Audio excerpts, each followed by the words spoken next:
আসসালামু আলাইকুম সবাইকে। আমার ব্যালকনি গার্ডেন ইউকে নতুন মালির বারান্দা বাগান ইউটিউব চ্যানেল থেকে আপনাদেরকে আরেকবার স্বাগতম। আশা করি আল্লাহর রহমতে আপনারা সবাই অনেক ভালো আছেন। দেখি হয়তো বুঝতে পারছেন আমার ঘরের ভিতরে যেই দেশি সবজির চারাগুলো সবগুলো আমি বাহিরে এনে রেখেছি। এক ধারে সময় পাবো না সবগুলো লাগিয়ে ফেলতে, কারণ আমার যেই সামনের যেই দুইটাতে যাবে কিছু চারা, সময় স্বল্পতার কারণে আমি এখনো ওই দুইটার মাটি তৈরি করতে পারিনি। তো যেটা ইনশাল্লাহ করব, এখানে আমার একটা পট আছে, এটার মাটিগুলো তৈরি আছে। আর যে এই কালো কালো যে অবলিক্স, ওটা আরেকটা আমার আছে ঘরে বানানো, আমার হাজব্যান্ড সেদিন ফিক্স করে দিয়েছেন। তো আমি যেটা করব, এই অবলিক্সটা এনে এটাতে বসিয়ে দেব, তারপর এটাতে কিছু চারা লাগাবো। এটার মাটিটা এখন আমার তৈরি করা আছে, তারপর ওইটার মাটি তৈরি করে তারপর এই অবলিক্সটা ওইটাতে দিয়ে কিছু চারা এটাতে লাগিয়ে তারপর এটার মাটি তৈরি করে এটাতে অবলিক্স ঘরের ভিতরেরটা এনে এটাতে অবলিক্সটা লাগিয়ে তারপরে এরকম করে আর কি ঘুরিয়ে ফিরিয়ে করতে হবে। আসলে আমার বারান্দাটা খুবই ছোট, জায়গার খুবই স্বল্পতা। এখন যেমন এই যে চারাগুলো ওই পাশটাতে সরিয়ে রাখতে হবে, তারপর এই প্লান্টারটা যেটা আছে, যেটাতে আমি ধনিয়া লাগাবো ইনশাল্লাহ, এগুলো সরিয়ে রাখতে হবে।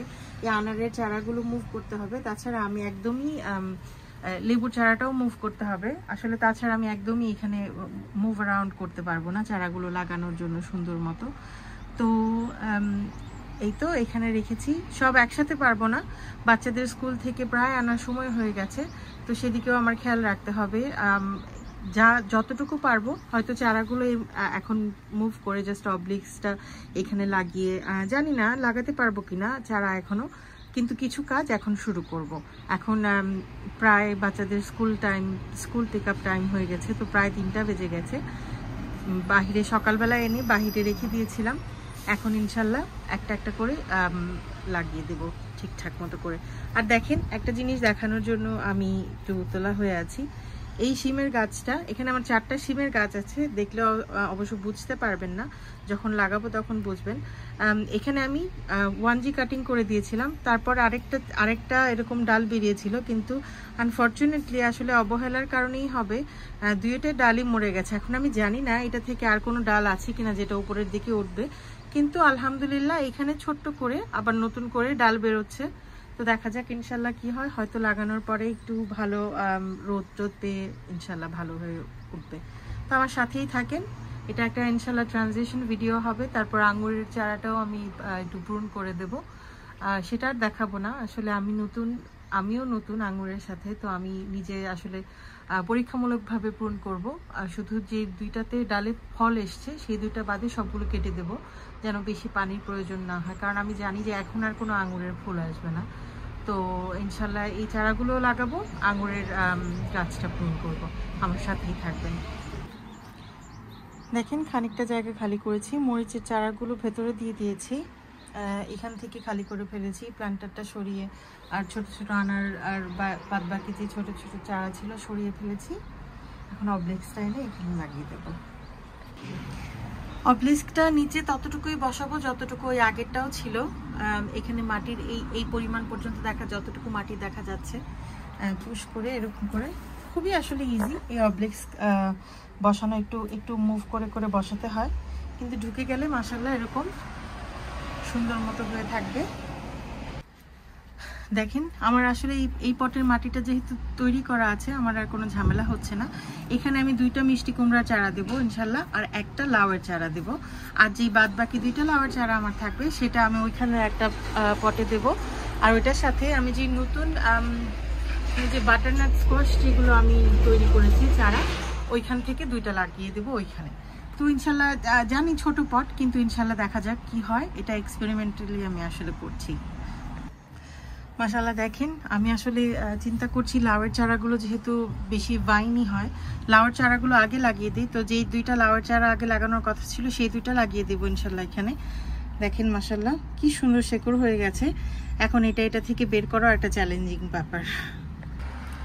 দেখেন চারাটা আর অন্য কোনো স্টিক লাগাইনি ইনশাল্লাহ। অবলিক্সের যে এই স্ট্যান্ডটা আছে, এটাতে সুন্দর করে পেঁচিয়ে যাবে। আমি কিছু টুয়াইন ব্যবহার করেছি, কিন্তু খুবই লুজ করে, দেখেন অনেক ফাঁকা রেখেছি যেন এটা সাফোকেটেড না হয়ে যায়। ডালটা লুজ করে জাস্ট একটা সাপোর্ট দেওয়ার জন্য সেম এখানে করেছি।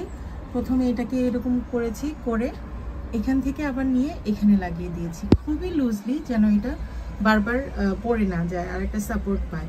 তো ইনশাল্লাহ এই ওর যে নিজের ভাইনগুলো আছে এগুলো যখন বড় হবে ও সে নিজে থেকে আঁকড়ে ধরবে। আর মাশাল্লাহ দেখেন আমার মেল ফ্লাওয়ার্স আসা চলে এসছে অনেকগুলো। আমার আসলে 1G কাটিং করে দিতে হবে, কিন্তু চারাগুলো যখন একটু সেটেল হবে তারপর আমি ইনশাল্লাহ 1G কাটিং করব, কারণ তাদের রুট যদি সেটেল না হয় 1G কাটিং করে আমি আর কোনো শখ দিতে চাই না তাদের। তো দেখা যাক ইনশাল্লাহ। এই দ্বিতীয় চারাটা প্রথম চারাটা থেকে একটু শর্ট, দেখেন এই পর্যন্ত এসছে, যার কারণে আমি কি করেছি বড় একটা রশি নিয়ে আগে এখানে পেঁচিয়েছি, একটা বেঁধে তারপর পেঁচিয়ে এটাকে এনে এরকম করে এটার সাথে একটু পেঁচিয়ে যেন এটা একটু সাপোর্টিভলি বসে থাকতে পারে জাস্ট।